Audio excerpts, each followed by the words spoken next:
Olá, eu sou a professora Silvia, professora de Biologia da Editora Nova. Começaremos pelo tópico de citologia. Bom, os níveis de organização, começamos pelos orgânulos, que em conjunto formam as células em conjunto formam os tecidos, que se organizam de acordo com suas funções e morfologia, acabam formando os órgãos, que se agrupam formando sistemas. Os sistemas de diferentes funções formam um organismo. Esses organismos da mesma espécie formam uma população que, juntamente com espécies diferentes, formam uma comunidade. As comunidades, fatores bióticos, juntamente com os fatores abióticos, formam os ecossistemas, e o conjunto de todos os ecossistemas formam a biosfera. Tá? Esses níveis de organização, para entender o funcionamento da citologia. Bom, a teoria celular tem como pressuposto que todo organismo vivo ele é formado por célula. Todas as reações metabólicas acontecem a nível celular. As células elas sempre vão se originar de uma outra célula pré-existente, e essas células elas são portadoras de material genético e acabam passando essas informações para as células formadas através das divisões celulares. A organização dos seres vivos, os seres podem ser acelulares ou celulares. Os vírus são acelulares exatamente porque faltam organelas que garantam um metabolismo próprio, por exemplo, os ribossomos. Então, os vírus eles são parasitas intracelulares obrigatórios. Para que eles possam se reproduzir, eles precisam estar parasitando uma outra célula. Seja uma bactéria, seja uma célula animal, seja uma célula vegetal. Né? Esses vírus, então, eles são basicamente parasitas. Eles não têm outra utilidade. E, sendo parasitas, eles causam diversas doenças. Nos organismos, eles podem causar, por exemplo, o resfriado, a gripe, a cachumba, a hepatite, a poliomielite, raiva, rubéola, sarampo, a febre amarela, a varíola ou até mesmo a AIDS. Então, os seres acelulares, os vírus, eles não se encaixam em nenhum dos reinos, exatamente porque não tem uma organização celular. E os seres celulares podem ser uni ou pluri, podem ser procariontes ou eucariontes. Procariontes, aqueles que não possuem um núcleo organizado, o núcleo, o material genético é disperso no citoplasma, e os seres eucariontes, eles têm um núcleo organizado, envolto pela carioteca e delimitado, separado do restante da célula. Aqui nós temos dois exemplos de célula, uma célula animal e uma célula bacteriana. A célula bacteriana, uma célula sem envoltório do núcleo, o nucleóide ele é disperso, né? Aqui nós estamos vendo o flagelo, muito comum para locomoção. A parede celular, que é uma parede além da membrana plasmática, serve para dar uma proteção a mais para esse ser. Então, bactéria é um ser procarionte, que não possui envoltório nuclear, não possui um núcleo organizado. A célula animal, a delimitação é apenas pela membrana plasmática, ela não tem uma parede celular. O núcleo ele já é delimitado pela membrana nuclear, pela carioteca, por isso é uma célula eucarionte. Então, nós temos aqui dois exemplos de célula, uma procarionte e a outra eucarionte.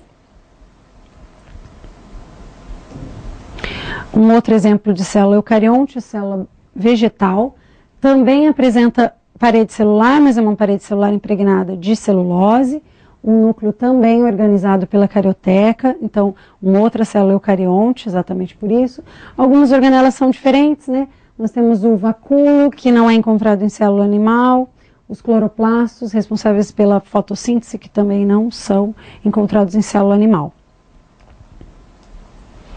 Bom, sendo uma célula procarionte ou eucarionte, todas as células elas têm em comum ser delimitada pela membrana plasmática, tá? Membrana citoplasmática, membrana celular, plasmalema, são todas denominações da membrana plasmática. A membrana plasmática ela é um envoltório importante que delimita o meio intracelular e o meio extracelular. Tá? Qualquer organismo, então, ele apresenta essa membrana como delimitação. A membrana plasmática ela é constituída de proteína e fosfolipídios. Então, quer dizer que ela é lipoproteica, tá? Ela tem, essas proteínas, elas se movimentam de acordo com a entrada e saída de substâncias que acontece através da membrana plasmática. E nós dizemos, então, que a membrana plasmática ela funciona como um mosaico fluido, né? Por causa dessa fluidez, essa facilidade de movimentação e adequação para a entrada e saída de substâncias através dela. Tá? Aqui o exemplo de um outro esquema de uma célula animal. A membrana plasmática, então, ela tem como função a permeabilidade seletiva. Ela permite seletivamente a entrada e a saída de substâncias através da célula. Tá? O esquema de fosfolipídios existem, é uma bicamada lipídica, né? A parte externa, tá, da membrana, a gente tem a cabeça polar, que ela é hidrofílica, ela tem uma afinidade à água, e a cauda apolar, que a gente diz que ela é hidrofóbica exatamente por ela não afinidade à água, né? Então essa é a estrutura da membrana plasmática. Um outro esquema mostrando outras estruturas presentes, as proteínas, os fosfolipídios, nós também temos o colesterol e o glicocálix, que é uma associação de glicídio com proteína ou de glicídio com lipídio, dependendo da natureza. A membrana plasmática ela apresenta algumas diferenciações, né? São especializações dessa membrana. Então nós temos as microvilosidades, os desmossomos, as interdigitações, os plasmodesmos, cílios e flagelos, as cutículas e as invaginações de base. Vamos falar de cada uma delas com detalhes. Bom, as microvilosidades elas são reentrâncias que revestem, por exemplo, todo o endométrio do intestino delgado.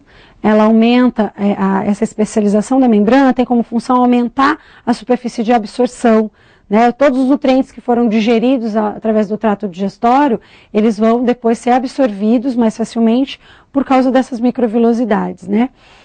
Esse epitélio intestinal, ele apresenta mais ou menos umas 3.000 microvilosidades, aumentando assim a absorção dos nutrientes. Os desmossomos são uma outra característica de especialização da membrana. Eles funcionam como adesivos. Eles dão maior adesão entre as células, entre células vizinhas. Então, é muito comum em células epiteliais, onde elas precisam ter uma grande aderência, né? Então, a gente encontra esses botões adesivos dando essa característica. As interdigitações funcionam como peças de quebra-cabeça, também são reentrâncias, tá? Que vão dar uma maior adesão entre células vizinhas, também encontrado nas células epiteliais.